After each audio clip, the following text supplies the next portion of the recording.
Yes. Yep. We're just pick up right where we left off. I believe we made it all the way through the Albany Plan. Okay. So we are ready for what is next, and that is the French and Indian War. That I accidentally made the map too big. That should be number 4 in your notes under America's colonial legacy.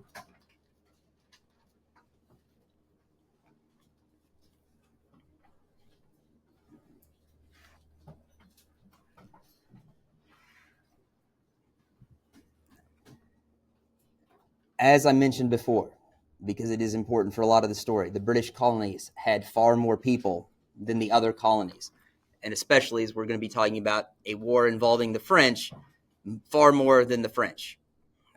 250,000 people living in the British colonies, scattered over a much larger territory. The French have 15,000.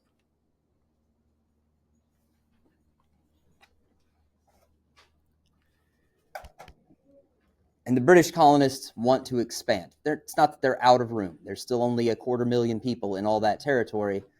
But like Americans after them, they want to expand westward. And what westward means in this time period is into the Ohio River Valley. Especially in this time period, the upper Ohio River Valley. Which, as you can see on the map, was kind of this buffer zone's not quite the right way to think about it. It was just disputed territory between the United Kingdom and France.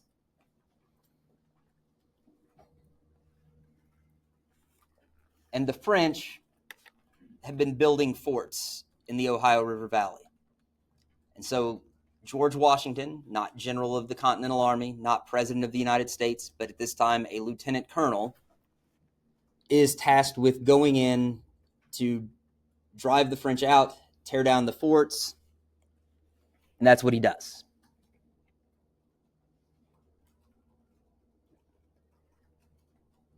But he's not successful. The British drive off, or the French drive off the British forces under General Washington.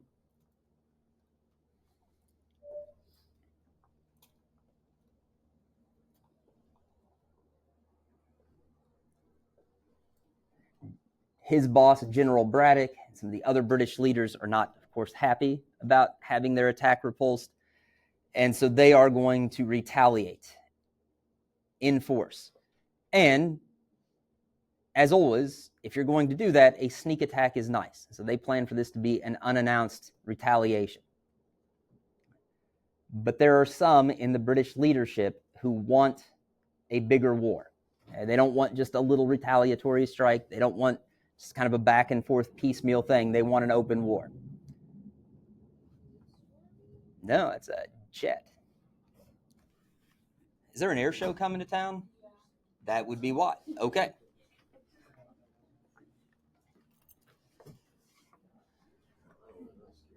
I mean, you only get that. Like when my parents were in school, like some of the darker days of the Cold War, jets went supersonic while kids were in school. That would be more fun. And hearing sonic booms in the classroom. Okay. All right. The point of leaking the plan by these British leaders was to provoke a war. The French would know it was coming. They would be angry. They would commit more forces to the fight. So the British would have to commit more forces to the fight. And you would get an open war. And then that is what happened.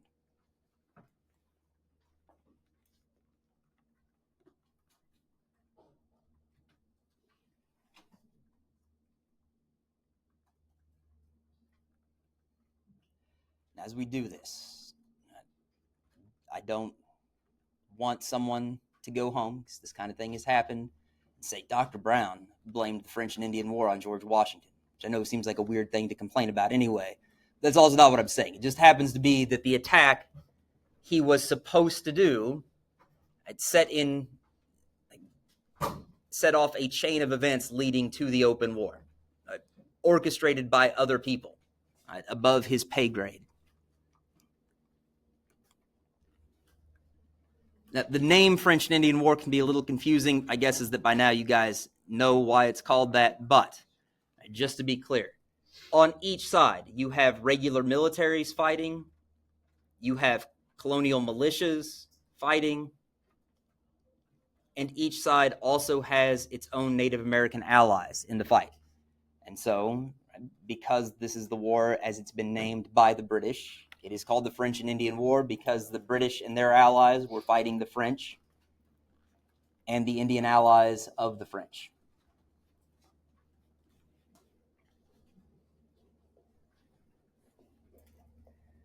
The part of the story that often doesn't get mentioned at all, especially in material that would be assigned to high school students, but even this kind of class at college, is the 7 Years' War. The French and Indian War, we cannot understand its impact, especially for the colonies, without understanding that the French and Indian War becomes part of the larger 7 Years' War kicking off in 1756. 7 Years' War starts in Europe, like the biggest conflicts at this time always start, is in Europe. Oops. And it is global, not on the same scale as, say, World War II, by any means. I don't want to cause that kind of confusion. But each of these little exploding things is a major battle. They're happening in Southeast Asia, in the Philippines. They're happening in South Asia.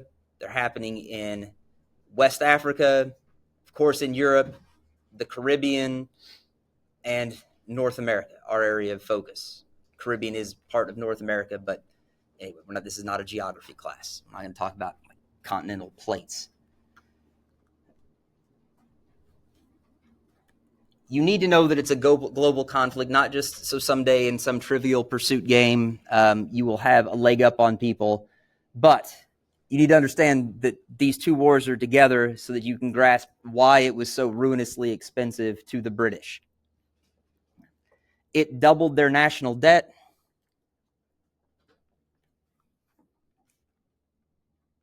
And in a pretty short period of time. I mean, it was a long war, but to double a debt in less than a decade is still a lot. What that meant is that every year, when the Parliament was deciding the budget with the king, they had to devote more than 50% of the entire budget just to paying the interest on that debt. We're not talking about paying down the principal so that the debt actually gets smaller, just the interest. And for context, some Americans worry, probably not enough Americans worry, because interest costs for the federal government of the United States are, I think, approaching 20% to 25% of the federal budget every year going just to interest. Right. And this is, what's that? It's the largest line. Yes. Yes, it is.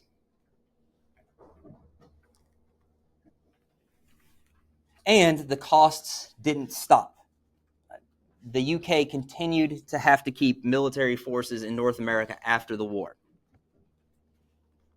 Now, if you're thinking that's because there's still leftover French causing problems or attacks by Native Americans who'd been allied to the French, no, it's not that.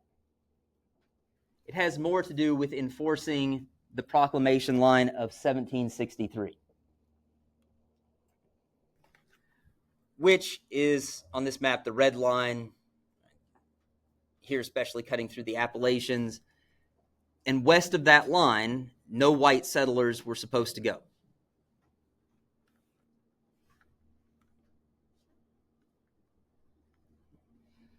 Part of this was because the British did not want there to be conflict between European settlers and Native Americans that the British would then have to kind of go break up.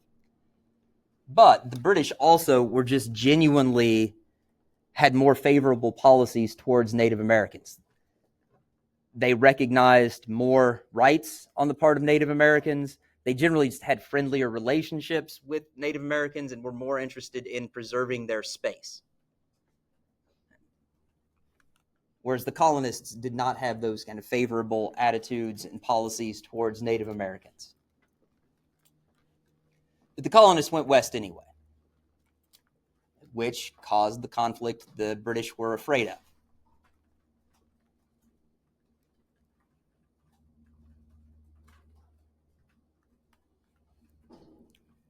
To pay for all this, the United Kingdom's government increased taxes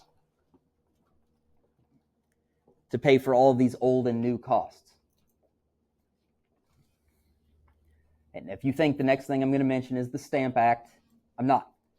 Most of the tax burden fell on people in the United Kingdom, and especially the poorest people in the United Kingdom. The rich landowners in the UK are not interested in paying more tax, even though they have more money. And because the rich have more political influence and the poor are politically weak, the rich get to throw off the tax burden onto the poor people of the United Kingdom. And this is what, when I mentioned Cato's letters and how they complained about corruption on the part of rich British, this is what they were talking about. The rich used their political power to impose burdens on other people and privilege themselves.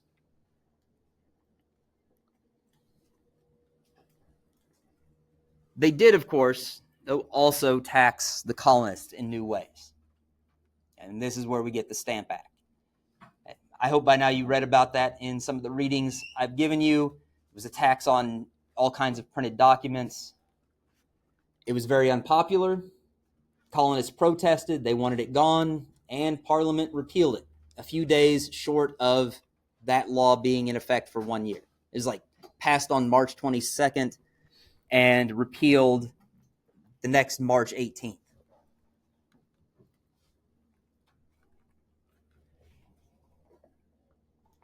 The next try from the British government in London was the Townshend Act.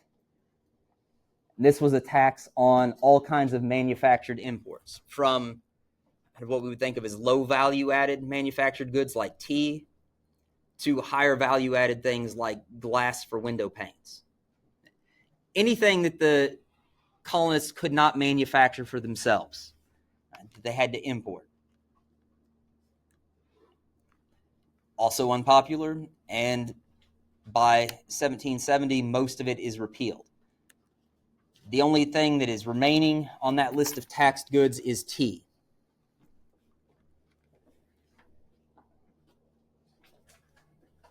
The colonists, of course, as you know, fiercely resented taxes.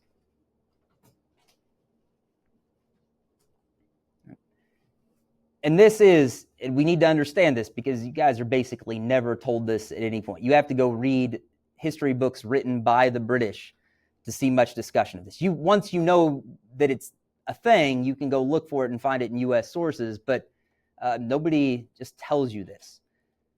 From the British perspective, the colonists are just whining, or I guess since they're British, they would say the colonists are whinging about how lightly taxed the colonists are. The North American colonists had, if not the highest living standards in the world at the time, pretty close. Average income was £13.85 per year, which doesn't sound like a lot, but remember we're talking about the 18th century. Meanwhile, for someone in the UK, the average income is in a range of 10 to 12 pounds per year. So the colonists have higher incomes. And the government's not taking as much of those incomes in taxes, from 1 to 1.5%. Again, contrast that to the UK, where the tax rate is between 5 and 7%. Even if we take that 1.5% number, it's still less than a third of the low-end estimate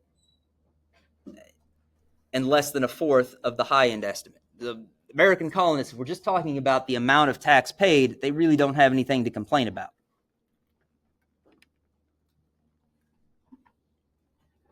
Yes, you may, Lily. All right, so if it's not the amount, what are they complaining about?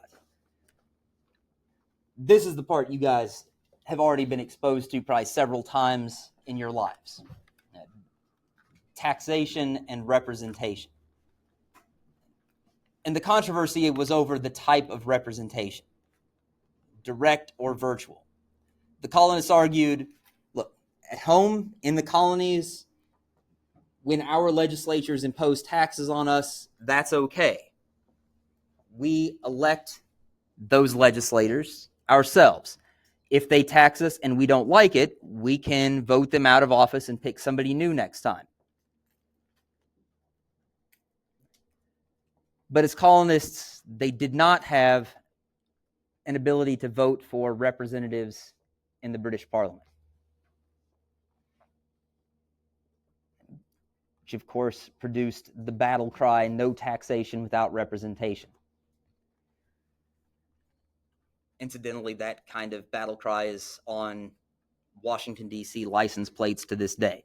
Because if you are a resident of Washington, D.C., you pay federal taxes, but you have no federal representation. There is no one in the House that you get to elect to vote for you. There is no one in the Senate that you get to elect to vote for you.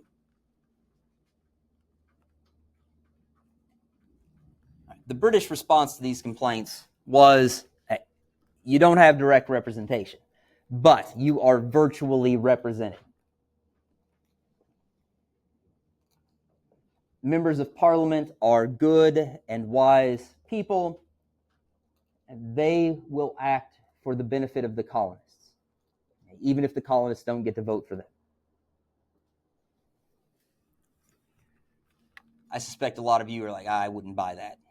And the colonists didn't either. They did not accept virtual representation as legitimate. But like the residents of Washington, D.C., they were stuck with it. Even as the Parliament is repealing taxes, they passed the declaratory act that says, hey, you guys have to accept this. It's in writing. We have the power to make laws for you, even though you don't get to vote for us.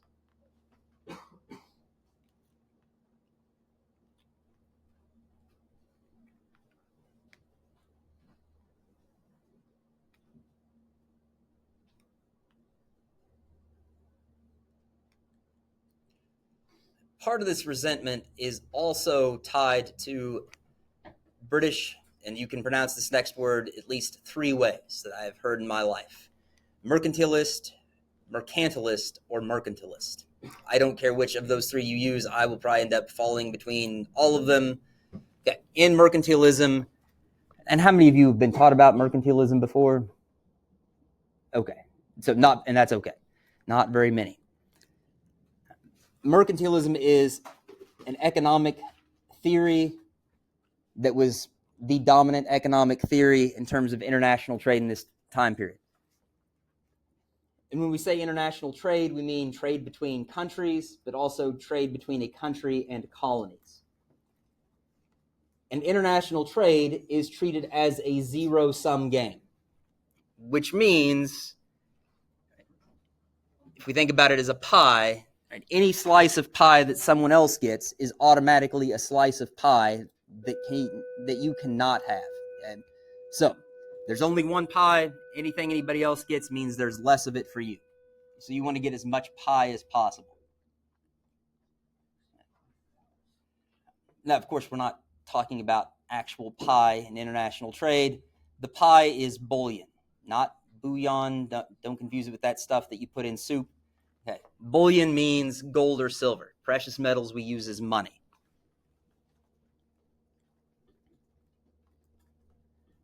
And the goal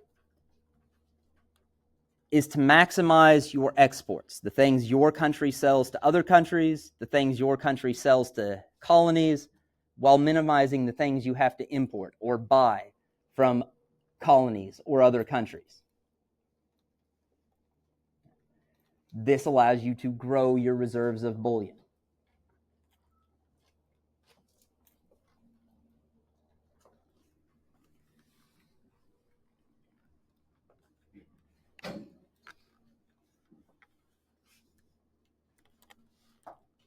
Okay, we're going to stop there because I don't want to start this next thing until we have enough time to finish it up.